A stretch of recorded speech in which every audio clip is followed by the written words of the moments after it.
कनकभूषणमाश्रयन्ती भृङ्गाङ्गनेव मुकुलाभरणं तमालम् अङ्गीकृताखिलविभूतिरपाङ्गलीला मङ्गलयदास्तु मम मङ्गलदेवतायाः मुग्धा मुहुर्विदधति वदने मुरारे प्रेमत्रपाप्रणिहितानि गतागतानि मालादृशोर्मधुकरीव महोत्पलेया सा मे श्रियं दिशतु सागरसम्भवाया।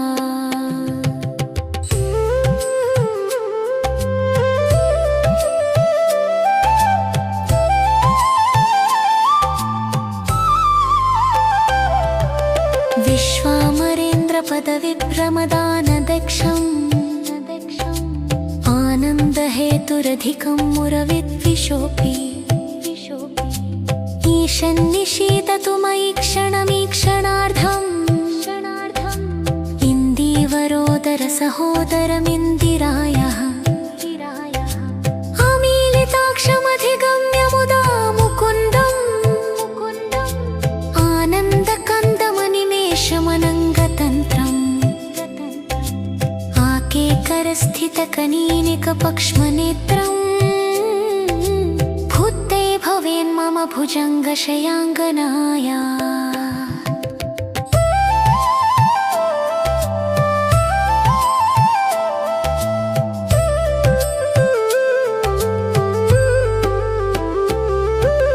बाफन्तरे मधुजितः श्रितकौस्तुभेया हारावलीव हरिनीलमयी विभाति कामप्रदा भगवतोऽपि कटाक्षमाला कल्याणमावहतु मे कमलालयायाः कालाम्बुदालिललितोरसिकैटभारे धाराधरे स्फुरति या तडिदङ्गलेव मातुः समस्तजगतां महनीयमूर्ति भद्राणि मे दिशतु भार्गवनन्दनाया।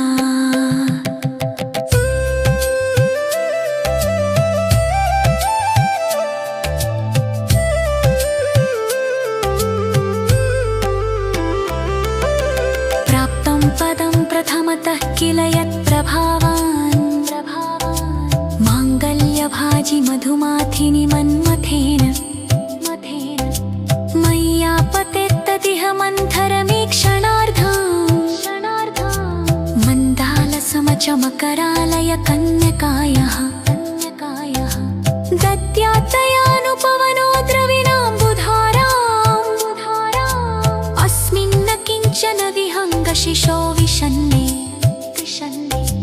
दुष्कर्मघर्ममपनीय चिराय दूर नारायण प्रणयिनी नयनाम्बुवाह।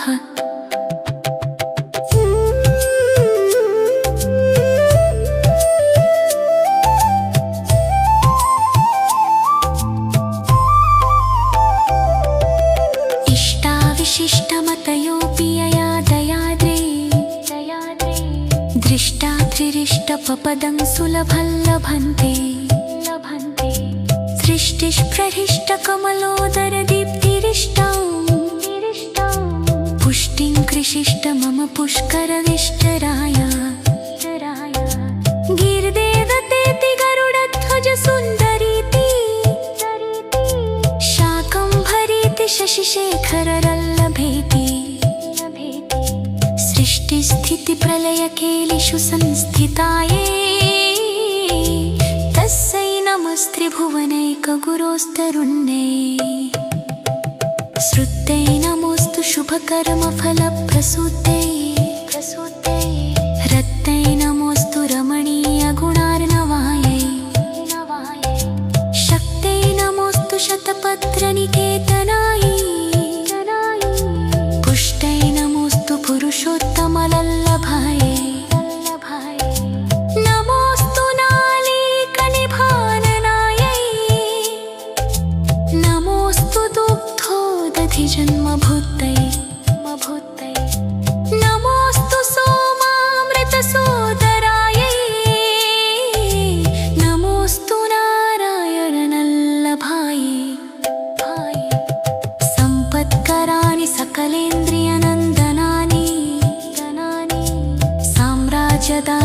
भवानि सरोरुहाक्षे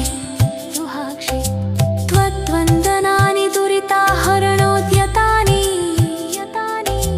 माने ममातरनिशङ्कलयन्तु माने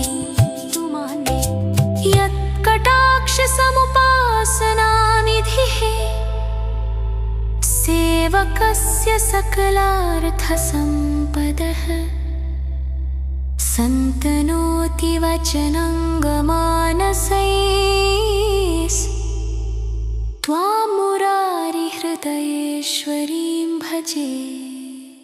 सरसिजनले सरोजहस्ते धालतमाशुकगन्धमालशोभे भगवति हरिवरलभे मनोज्ञे त्रिभुवनभूतिकरि प्रसीदमह्यम् दिग्हस्तिभिः कनककुम्भमुखावसृष्ट स्वरवाहिनी विमलचारुजलप्लुताङ्गीम् प्रातर्लवामि जततार्जनमीनशीशा लोकाभिनाकगुजनायममृताभिबुद्धन् अमनीकमलाक्षवल्लभ्रीखं करलापुरपरङ्गतीर्पाङ्गे अवलोके माधुकिच्चिराणां कथमं माध्यमखद्गनं दयाण स्तुवन्तिरस्तपुटिरमुगिरन्दहनत्पुनेममीं केवमलवतरक्नमा मोरागिधामरतरथाप्यभाग्यमा भवन्तिके अङ्गं हरे पुलकभूषणमाशरन्ति भृङ्गाङ्गनेव मुकुलाभरणं तमालम् अङ्गीकृताखिलविभूतिरपाङ्गलीला माङ्गल्यदास्तु मम मङ्गलदेवताया मुग्धा मुहुर्विदधति वदने मुरारे प्रेमत्रपा प्रणिहितानि गतागतानि मालादोषोर्मधुकरीव महोत्पलेया सा मे श्रियं दिशतु सागरसम्भवाया।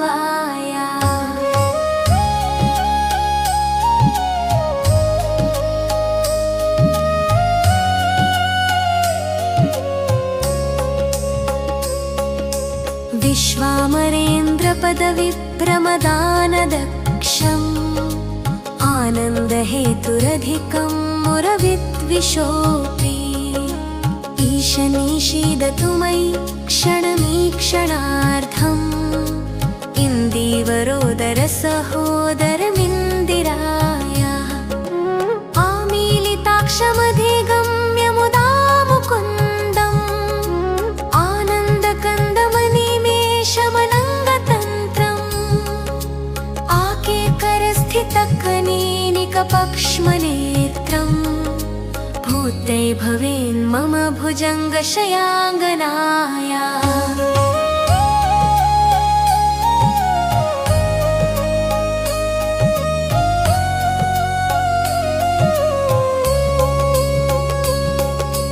भावन्तरे मधुजित श्रितकौस्तुभेया हारावलीव हरिनीलमयी विभाति कामप्रदा भगवतोऽपि कटाक्षमाला कल्याणमावहतु मे कमलालयाया कालाम्बुदालिललितोरसिकैटभारे धाराधरे स्फुरति यातडिदङ्गने वा मातुः समस्तजगतां महनीयमूर्ति भद्राणि मे दिशतु भार्गवनन्दनाया।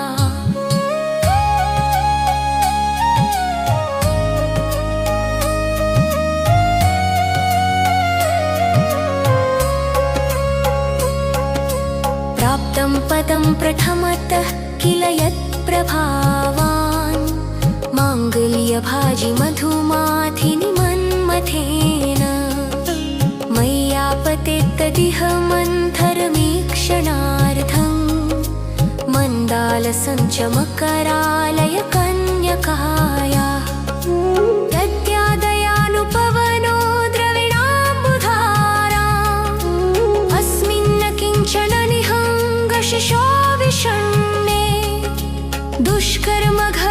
स्वप्नीय चिराय दूरं नारायण प्रणयिनी नयनाम्बुवाहा।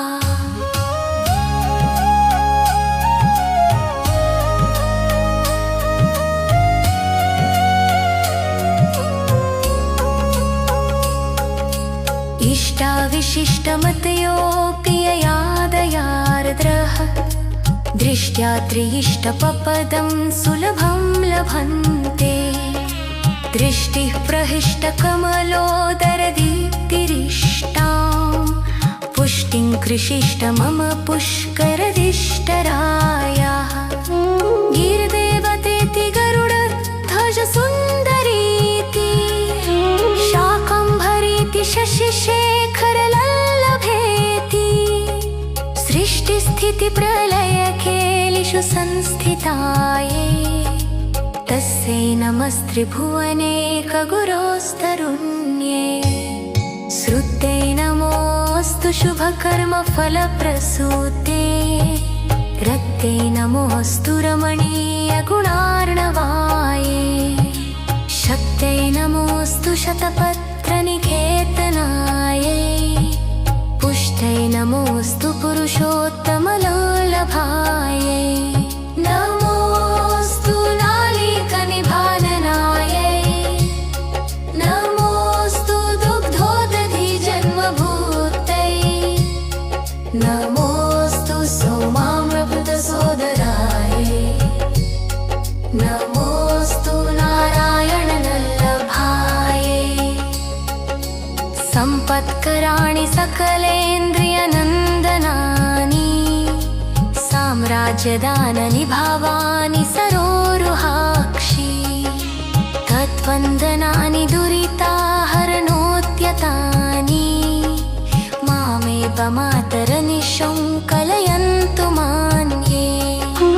यत्कटाक्षसमुपासना राहिसेनतिष्ठ सकलार्थसम्पदः सन्तनोति वचनाङ्गमानसैस्त्वामुरारिहृदयेश्वरी भजे। ओ शक्त्यै नमोऽस्तु शुभधर्मफलप्रसूते रक्त्यै नमोऽस्तु रमणीयगुणार्णवाये। शक्त्यै नमोऽस्तु शतपत्रञ्जीतमाङ्गे पुष्ट्यै नमोऽस्तु पुरुषोत्तमालभाये। दिग्हस्तिभिः कनककुम्भमुखावसृष्ट स्वरवाहिनीरिमलचारुजलप्लुताङ्गीं प्रातः जगतां जननीव शेष लोकाखिलाथ गृहिणीममृताभ्यतुत्प्रीम्।